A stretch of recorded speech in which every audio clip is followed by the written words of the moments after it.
Okay, here we go. I wanted to give you the origin story of the stem cell activation meditation. It's experiential, obviously, but I've seen such incredible results that I wanted to share it with all of you. So if you haven't yet done the practice of the stem cell activation meditation, search that stem cell activation meditation. It should be linked to this video and also in a playlist with this video. But you can always just search by title. And it's a 7, 8, 9 minute video where you're commanding your stem cells to activate in every area of your body. It's a full body stem cell activation meditation. And I have seen incredible results with this, with myself, with my clients, with my family. So I knew I needed to share it with all of you. And I really can't wait to hear what the benefits to you are, how it affects you. So I wanted to give a little backstory though, because I don't go into it in that video. We just do the practice. I wanted to provide you some backstory of where this stem cell activation meditation came from. So right now doing stem cell injections is kind of a hot thing. I was listening to a podcast with Vishen Lakhiani, who I have a tremendous amount of respect for, the founder of Mindvalley. I love Mindvalley. I think Mindvalley All Access, their education platform is really just extremely powerful education and extremely awesome and amazingly affordable. And he's really revolutionizing consciousness on this planet, and I love him. But I was listening to the Mindvalley podcast, and he was interviewing a couple doctors that do this stem cell injection therapy, and Vishen had received it. And he had said, "Oh gosh, if you guys saw me right now, I look like I just got beat up." He was black and blue. He was talking about having these injections all over his body, even in his penis. The female doctor that was talking, she was talking about having the injections in women's vaginas to like rejuvenate the vagina. And I was like, so as I heard this, literally the world stopped. And like I said, I have a tremendous amount of respect for Vishen and, for the couple doing this work.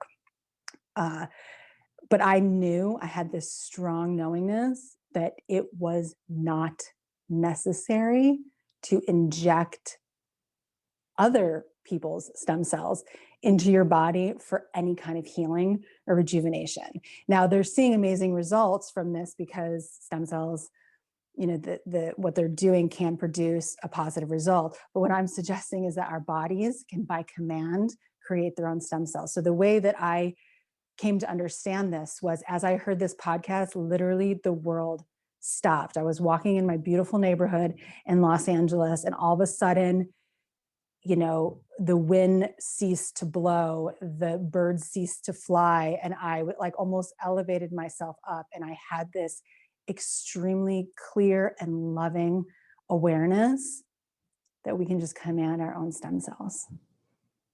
Just command our own stem cells. We don't need to go into anything traumatic for our body. Our body doesn't need to turn black and blue. We don't have to, suffer through injections everywhere on our body to receive any kind of healing. That awareness was so clear. And then the commands of the meditation just came to me, that this is how you do it. This is how you do it. And so then I did it. And as I did it, my whole body just tingled. I mean, I just felt that tingling. And it was like this activation that I could not deny that something was happening. It was like more of this, more of this, more of this. And then I started seeing incredible results for myself. And then I started working with family and clients. And we all have had significant healings doing this work. And so, it's all within us, right? It's all within us.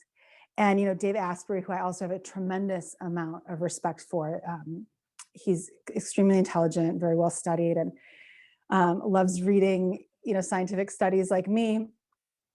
And, they're doing something big right now with stem cell injections, and there's a documentary out, and, and that's fine.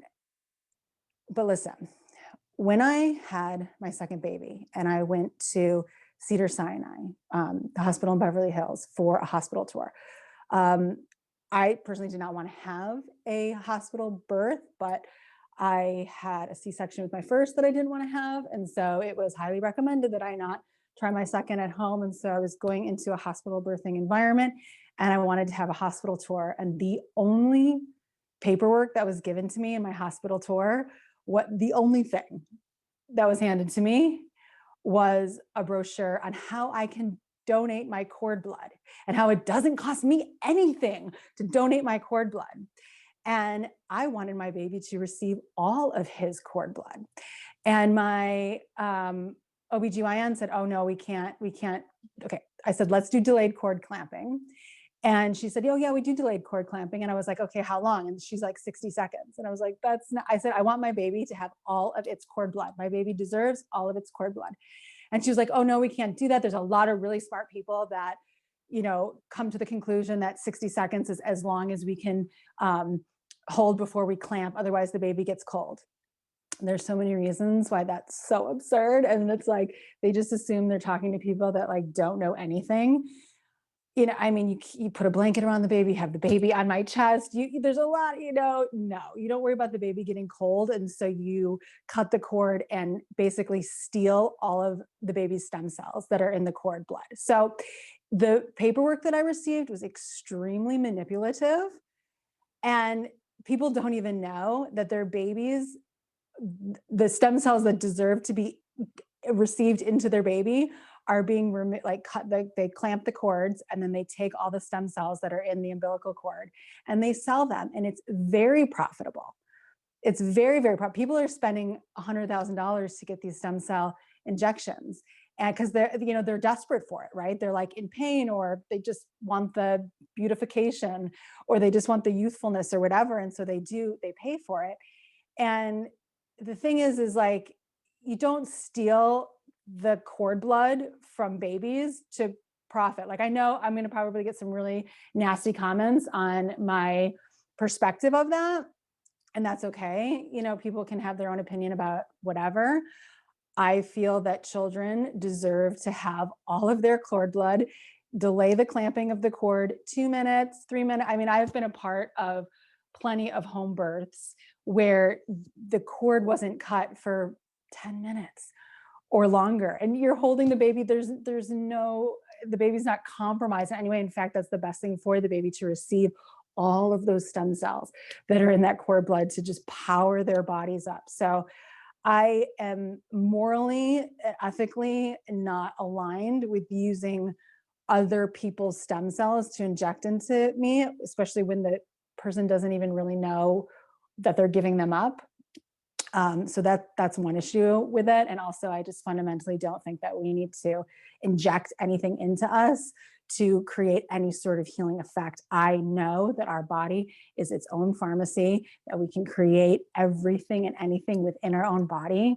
It's so incredible, the depths of our body. And we're so extremely ignorant to our own creative power in terms of our own self-healing design in our culture. So practice the stem cell meditation activation. It's experiential. Practice it, see what it does for you, and let me know. Leave a comment.